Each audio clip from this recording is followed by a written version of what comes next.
बिहार में विधानसभा चुनाव के पहले चरण का मतदान अब होने में चंद दिन शेष है। मुद्दा अल्पसंख्यक की तरफ भी बहुत बड़ी तेजी से घूम रहा है। हालांकि अभी मोथा चुनाव का असर है, मोथा तूफान का असर है। आप देख सकते हैं बारिश भी हो रही है, लेकिन तापमान गर्म है, माहौल गर्म है। इशू अल्पसंख्यक समाज और उसकी हिस्सेदारी के साथ साथ सत्ता में भागीदारी को लेकर के भी है। मैं अभी राजधानी के सब्जी बाग इलाके में हूँ। आप देखिए, ये राजधानी का सब्जी बाग इलाका है। ये इलाका अल्पसंख्यक समाज के लिए बहुत बड़े एक निशानी के रूप में देखी जाती है। यहाँ पे बहुत बड़ी संख्या में जो बहुतायात आबादी है वो अल्पसंख्यक समाज की है। एक इशू जो है वो काफ़ी तेजी से मौजू है कि बिहार में डिप्टी सीएम अल्पसंख्यक वर्ग का क्यों नहीं। एक बयान भी आया था, वो बयान हालांकि रुक रुक के कई दिन पे आ रहा है। जितनी भी पार्टियां हैं वो बयान दे भी रही हैं। ओवैसी, असदुद्दीन ओवैसी, उन्होंने बयान दिया है। आप पहले इस बयान को सुनिए। तो अभी आपने सुना किस तरीके से असदुद्दीन ओवैसी कह रहे हैं कि जब मल्लाह का बेटा डिप्टी सीएम बन सकता है तो असलम और मोहब्बत का बेटा क्यों नहीं बन सकता है डिप्टी सीएम। मैं काफ़ी सारे यहाँ पे अल्पसंख्यक समाज के लोग हैं, बात करूँगा, जानने की कोशिश करूँगा। सबसे पहले तो ये बताइए, जो पुराना मुद्दा जो अचानक से फिर उभर गया है, अल्पसंख्यक समाज की भागीदारी सत्ता में कितनी होनी चाहिए, डिप्टी सीएम क्यों नहीं होना चाहिए।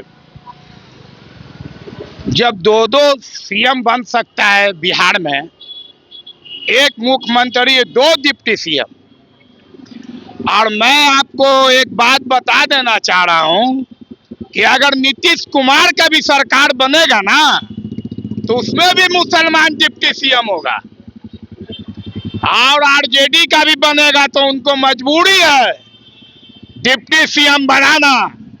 और नीतीश कुमार का सरकार बना तो उसमें भी डिप्टी सीएम मुसलमान बनने जा रहा है। ये चुनाव के वक्त ही ये प्रेम क्यों आता है, इसके पीछे कोई वजह। चुनाव में बहुत चीज नजर आता है, मोहब्बत नजर आता है, अखलाक नजर आता है, सब चीज नजर आता है। जब जब भड़कता है ना आग, तो उसी में सब चीज नजर आता है। और ये मल्लाह का बेटा हो या मुसलमान का बेटा हो, हम तो कह रहे हैं कि सब कोई सीएम अपना लोग घोषित करवा लेता है। कांग्रेस का यहाँ बहुत बड़ा गलती है कि वहां से पीए को भेजिए,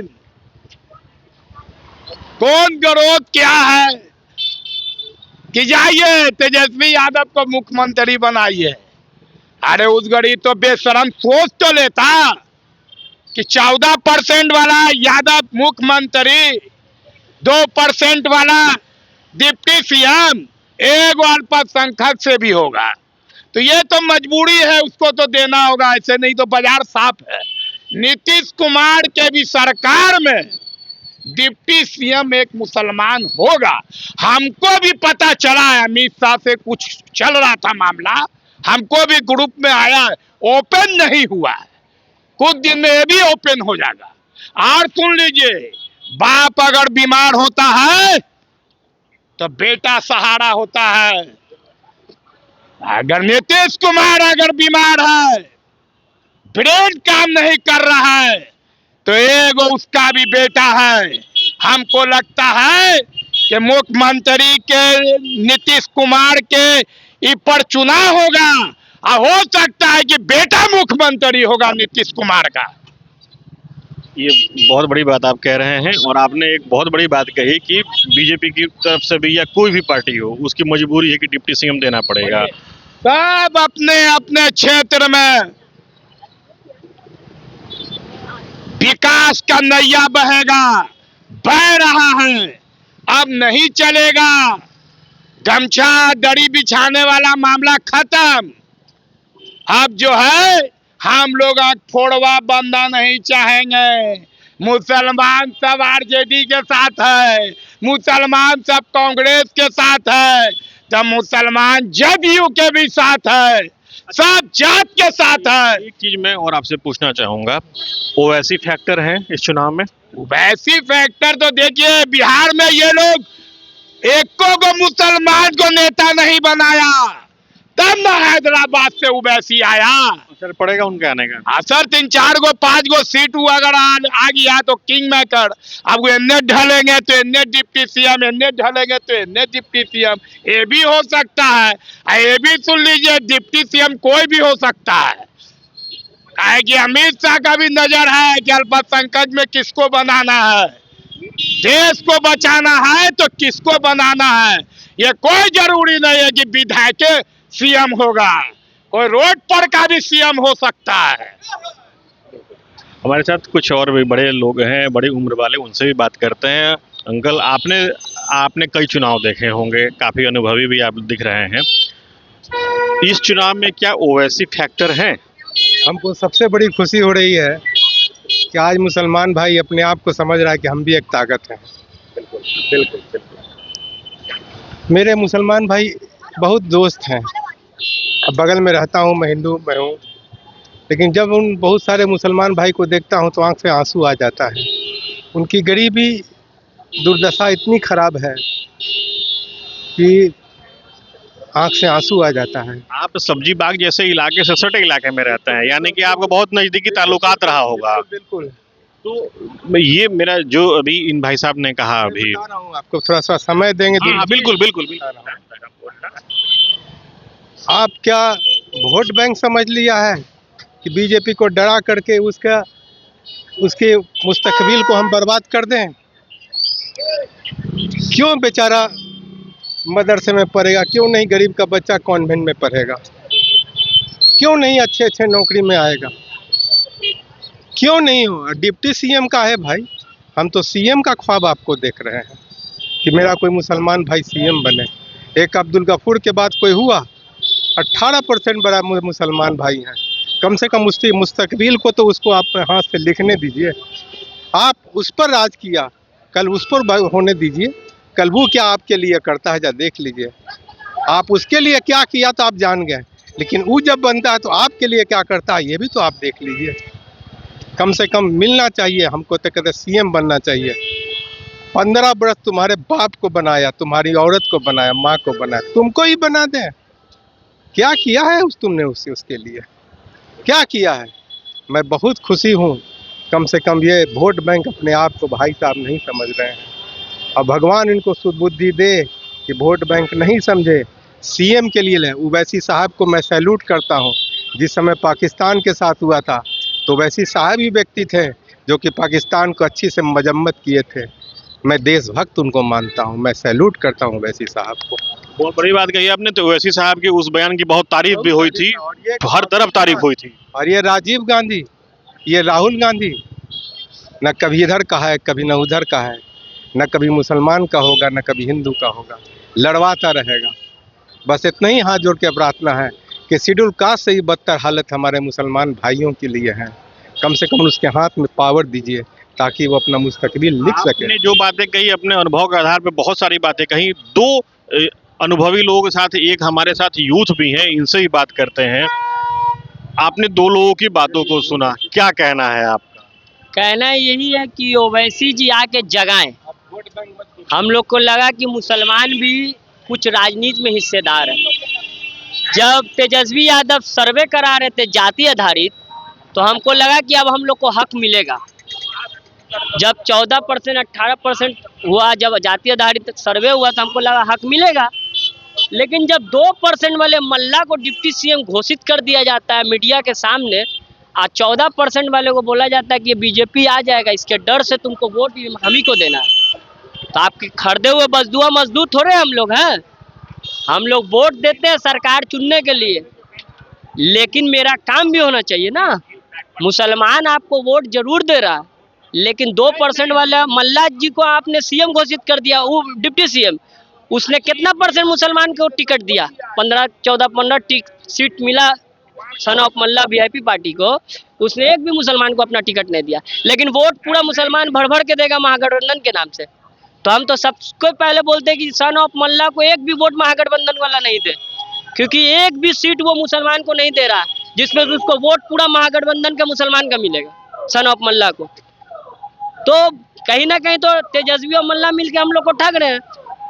आप एक बात मुझे बताएं, पिछले विधानसभा चुनाव में 5 सीटें ओवैसी की आई, जो कि सीमांचल के इलाके से आई। क्या 5 साल में दायरा बढ़ा है उसका? उसको भी खत्म किया। जब मुस्लिम लीडरशिप खड़ा हो रहा था तो तेजस्वी ने 4 विधायक को ओवैसी से खरीद के अपने में लिया। अब मुस्लिम लीडरशिप को फिर बैसाखी के खाड़े ला के खड़ा कर दिया कि ना इसका आदमी रहेगा, ये बसदुआ मजदूर बन के हमको वोट देता रहेगा। ओवैसी ने बिहार में आकर करके बिहारियों को जगा दिया, और ये नहीं, पूरा हिंदू भाई को भी ओवैसी ने टिकट दिया है। ये ओवैसी जो बी टीम और सी टीम बोलते ना है, मेरा तो ख्याल था कि ओवैसी को भी 243 सीट पर लड़ना चाहिए था। अरे कम से कम नजर तो आता। देखिए, पहले कांग्रेस ठगने का काम किया, अब आरजेडी ठगने का काम करता है। इन लोग के पास वही सब चाय पानी जो बढ़ाएगा ना, वही सब एमएलसी फेमएलसी बनेगा। टिकट का तो 3-3 करोड़ में सौदा हो जाता है। काफी आरोप लगे थे। झंडा जिंदगी भर उठाया, उलाद में बुढ़ापा में उसको 5-10 हजार दे कर करके जो चीता को जलवा दिया जाता है। जब बूढ़ा हो जाता है, जब दवा रिजेक्शन करने लगता है, तब रिएक्शन को प्रिजेक्शन कर दिया जाता है। ये किसी का सरकार बनेगा, मेरे ख्याल से कि अंदरूनी बात कह रहे हैं हम, अमित शाह भी मुसलमान को डिप्टी सीएम बना सकते हैं। अच्छा, एक बात मुझे बताइए, ये बार बार बीजेपी को हवा क्यों दिखाया जाता है अल्पसंख्यकों को? देखिए, ये आज से नहीं, पहले से भी मोदी आ जाएगा। 2014 में हम लखनऊ में थे, हम लोग बयान दिया था कि मुसलमान को नरेंद्र मोदी से डराने का काम नहीं करो। कभी तुम डराओगे, कभी वो डराएगा। कहाँ है ना भाई, मामला चलता है। देखिए, ये बिस्कुट का दुकान है, तो कस्टमर आता है, तो जब इलेक्शन आता है तो मुसलमान का जब तक नाम नहीं लेगा, खाना नहीं पचेगा। जैसे कि हम लोग सीएम भी नहीं है, मंत्री भी नहीं है, कुछ नहीं है, मगर फिर भी टारगेट ये सब नहीं होना चाहिए। देश के विकास पर होना चाहिए, देश के बेरोजगारी पर बात होना चाहिए, फैक्ट्री लगना चाहिए। जैसे कि हवाई वाला लोग है, देखिए जमीन पर जो काम करेगा वही राज करेगा। अभी 2-4 काम मेरे दिमाग में गया है, मैं आपके मीडिया के माध्यम से बोल देना चाहता हूँ कि जैसे फूट-फाट वाले लोग हैं, उन लोग का लाइसेंस बनना चाहिए। जैसे हवाई है, लाइसेंस के लेकर करके प्रशासन पैसा खा जाता है, उन लोग का 500 रुपया का फार्म लीजिए। अरे आप 8,000 मांग रहे हैं, जनता आपको 10,000 देगा, पर महीना 500 रुपया कर दीजिए। ये सब जमीनी काम हुआ। ऑनेस्ट होकर के गाड़ी चलावेगा, मेंबर ये रहेगा। ये सब विकास, छोटा छोटा चीज बड़ा बड़ा विकास होता है, इसको हल्का में नहीं लिया जाए। हम लोग जरा बेरोजगारी है, इस पर जरा नीतीश जी ध्यान दे। काहे कि उल पुल देखिए, जहां 8 घंटा लगता था, अब 3 घंटे में पूरा बिहार टूरिंग कर लीजिए। लेकिन आरजेडी का कहना है कि डेवलपमेंट हुआ ही नहीं है। आप देखिए, तो जाहिल के माहौल में रहिएगा तो जाहिले बनिएगा। और जाहिल आदमी अब सीख गया है कि पढ़े लिखे के बीच में भी रहना है, काहे कि बाल बच्चे को भी पढ़ाना है। सबका बाल बच्चा पढ़ रहा है, लिख रहा है। अब पहले वाला बात नहीं है। मेरा नजर और भी है एक जगह, जो बड़े बड़े स्कूल में 3-3 लाख 4-4 लाख रुपया माल लेकर करके बच्चे का एडमिशन होता है, वो सब बंद होगा। बहुत चीज मामला है, यही सब उखाड़ना है। गरीब का बच्चा भी पढ़ना चाहिए गवर्नमेंट स्कूल, लो इलाज नाम है। सब तरह मंत्री संतरी सब अपना बच्चा को बड़े बड़े स्कूल में पढ़ाता है, और गरीब का बच्चा, देखिए सरकार से बड़ा रुपया है ये। कौन भाई का लाल कहता है सरकार से बड़ा रुपया है किसी के पास? कहां से लाया? लाओ जांच करवा उसका। कल का फकीर आज का अमीर, कल तक साथ मांगते थे, भीख अचानक अमीर हो गए। जांच बैठाओ इस सब का। ये यहाँ सब्जी बाग के लोगों के, ये सब्जी बाग के जो अवाम है, ये उनकी बातें हैं। कई सारे लोग और भी हैं यहाँ पे। आप वोट देते हैं? नहीं देते हैं? वोट दिए कि नहीं दिए हैं? हम नहीं देते। नहीं देते हैं? क्यों नहीं? उम्र है कि नहीं? अभी नहीं बना। अच्छा, अभी आपकी उम्र नहीं बनी है। सब्जी बाग के आवाम की ये आवाज थी। स्पष्ट रूप से कहना है कि ओवैसी ने जगा दिया, यानी ओवैसी को लेकर के एक फैक्टर है। साथ साथ उनका ये भी कहना है कि डेवलपमेंट हुआ है, यानी कि नीतीश कुमार को लेकर के भी एक एज उनके दिल में है। लेकिन सबसे बड़ी बात उनका ये कहना है कि मुसलमान अब अपनी ताकत को जान रहा है, दरी बिछाने से मतलब नहीं है, जो हक और हुकूक देगा उसके साथ अल्पसंख्यक समाज जाएगा। लेकिन वो इस बात को थैंक यू जरूर कह रहे हैं कि ओवैसी आए और उनको उनकी ताकत की पहचान दिलाए। Sujit Kumar, TV9 digital, Patna.